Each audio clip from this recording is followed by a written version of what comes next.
Elio, brand new Pixar film, which just hit theaters on June 19th. The film has seven writers on it, three of them for story and four total for the actual screenplay of the movie. This film was delayed by a year and a half. The film stars Jonas Kipriev, who voices the lead character of Elio, a young boy who loses his parents at a very young age and now lives with his aunt, Olga Solis, who works for the military, voiced by Zoe Saldana. In this film, Elio is very lonely without his parents, doesn't feel a close connection with his aunt, gets bullied in school, but really has an affection for aliens, the idea that we are not alone in the universe. And he finally gets abducted by aliens, and he calls himself, he's the leader of Earth. But when a villain comes to this alien planet, Lord Grigan, played by Brad Garrett, in order to earn the aliens' trust, they need him to negotiate a way for Grigan to never show up on this planet ever again. And Elio also forms a bond in the movie with Grigan's son of Glorden, who's voiced by Remy Edgerly. The film is an hour and 39 minutes and is PG. Welcome back, everyone, to a brand new review here on Max Talks Movies. My name is Max Dindenberg. If you're new to the channel, guys, please hit that subscribe button and ring that bell for notifications. I do movie, TV show reviews, out-of-theater reactions, box office breakdown shows, all of that on this channel. So if you're new, this is the channel for you. Subscribe, ring the bell so notified when my new videos drop here on the channel. Comment down below. First of all, if you've seen Elio, did you like it? Did you not like it? What does Pixar need to do to get back to the glory days? Or do you think this is the perfect start to get them back where they were 15 years ago? And if you've not seen it, tell me, is this one you think is worth seeing in the theater? Or is this a Pixar film that you think is only really watchable for you at home with the family? Let me know your experiences down in the comments. Also, guys, please hit that thumbs up button.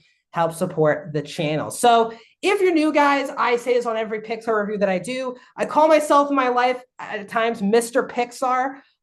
It is my favorite film studio of my lifetime. It's one of the key things in my childhood which made me really love movies, and especially animated films. I usually am excited, or at least get the itch to get excited for every single Pixar movie.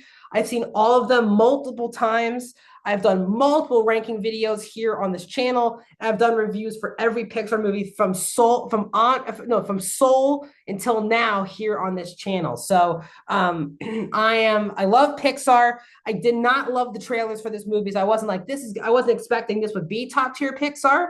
I didn't know what to really expect going in. And I will say this is a very harmless, sweet family film. This is a film that I honestly did have a very good time with. It's hard not to have a grin on your face throughout this entire film. And the big overarching metaphor, the fact that we have a kid here who's very lonely, and connecting that to what a lot of us think about on a daily basis, are we alone in the universe? But they're really connected to a kid. Not just does he think if he's alone in this universe, but he really, in his own situation on Earth, feels very alone. And I think that metaphor, if that message, I thought was when the movie hit its stride the best, which is really the back half of the movie.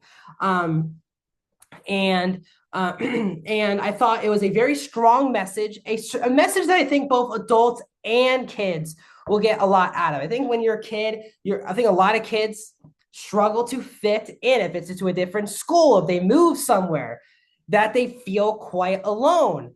And maybe it's in the case where not just maybe their parents aren't dead, but maybe their parents don't see who they're trying to become or don't see who they are. And all these different scenarios. I think a lot of kids will see themselves in Elio. I think a lot of adults can also put themselves in both, I think, the aunt's shoes, who's voiced by Saldana, but also when they were a kid and relating that to their parenting. I think there's a lot of good messaging here that Pixar usually comes up with. And I think they did a really good job here. And this movie is also quite gorgeous, especially in the Earth scenes. There are times it feels like it's half animated, half live action. Pixar has just come to a point now where their movies are expected to look this way. And at least for the Earth scenes, they are just unbelievably animated, photorealistic-like animation that I do want to say was strong. The Glorden Elio dynamic, the buddy part was also quite enjoyable. They have very good chemistry. You understand why they would want to be friends. And I thought the most powerful relationship in the movie was Elio and his aunt. His aunt is struggling to hold up her life. And then obviously she got thrown her nephew after the death of Elio's parents. And it's not that she doesn't care at all for Elio, but she's also just trying to make sure she can be the right parent for him. And their dynamic was easily, for me, the best dynamic of the entire film. But as I said, this movie is also turn off your brain fun at times. We're exploring an alien world. It's fun. You're seeing it through a child's eyes. And I definitely was moved a lot towards the last 20 minutes of the movie with the overall message of the film. And as I said, it's a very easy to watch, sweet movie. But as I said, now most studios would kill for me to give that kind of a positive review on one of their movies. But sadly, this is not sadly, but for not sadly, what I mean to say is Pixar has set such a high bar that this at times can feel like a disappointment to many people. Elio is not top tier Pixar. The writers and the people who put this movie together really want this to be a top tier Pixar movie, like really tried hard to make this. And you can feel how hard they're trying to make this a once in a lifetime Pixar movie. And what Pixar has set the standard of from, Toy Story to Toy Story 3 and a couple other films in the last 15 years is not just are these some of the best animated films of the year, not just they are some of the best movies of all time, to a point where there's so many movies in their catalog that I rewatch today, get different viewpoints of as I get older, or it's a movie I watch with the family and it hits differently. And I think Elio is a very sweet movie. It's not one of the bottom tier Pixar films, but it's also not going to be, I think, one of the more memorable Pixar films. And you can tell now this movie was delayed a year and a half, and that bloated this budget to well over 200, nearly $300 million. And you can feel how much was reworked. Really, the first half of the movie is a bit of a mess because Elio isn't the most likable kid in the first act of the movie. And they are trying to send a message, a lot of different messages in the first half of the movie. I think if the film, as I said, focused more on him being alone, connecting that to wanting to know if you're alone in the universe, but they're trying to also set up this, what if you're, lonely friends find each other, this aunt relationship, and then he's getting bullied, and then his parents are killed. And I will say this, I am getting very tired, especially in Disney films, where it feels like every main character, especially kids movies and where a kid is a lead character, it feels like the only reason why there's an emotional point is when they don't have their parents in their lives. And the two main stereotypes of being alone in these type of movies are, one, parents are dead, and two, they get bullied in school. And that is both in this movie. And it's a trope that I'm just getting quite tired of, especially in Disney animated films. Pixar usually doesn't use these type of cliches, but they are very much a part of this movie. And it makes the messaging in the first hour of the movie feel very heavy-handed. I think the message comes together enough in the third act of the movie to leave a mark, but it could have been a home run instead of a double, if you know what I'm saying. I think this film tried way too hard to hammer this message home.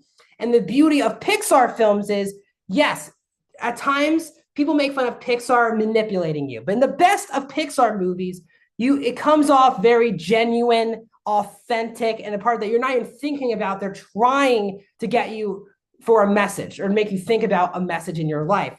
This film is trying, I think, too hard to get their message across. And that's why it doesn't get to become a great or even close to being a top tier Pixar film. There's 7 writers on the movie. You can feel that there's that many people in the first. Again, the third act, I honestly thought was great, but the movie just wasn't consistently tonally, and it wasn't consistent with the messaging.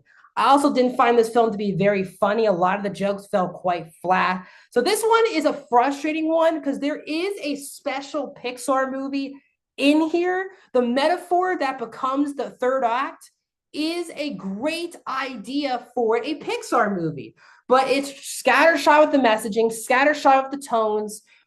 And I think now still it's a good movie, but for Pixar and its high standards, it does not reach those marks. So overall, I'm going to give Elio from Disney Pixar a 3.5 out of 5. I am going to go 72% for the new Pixar film. What are your thoughts on Elio? Let me know down in the comments section. Like the video, subscribe, and I'll see you guys soon.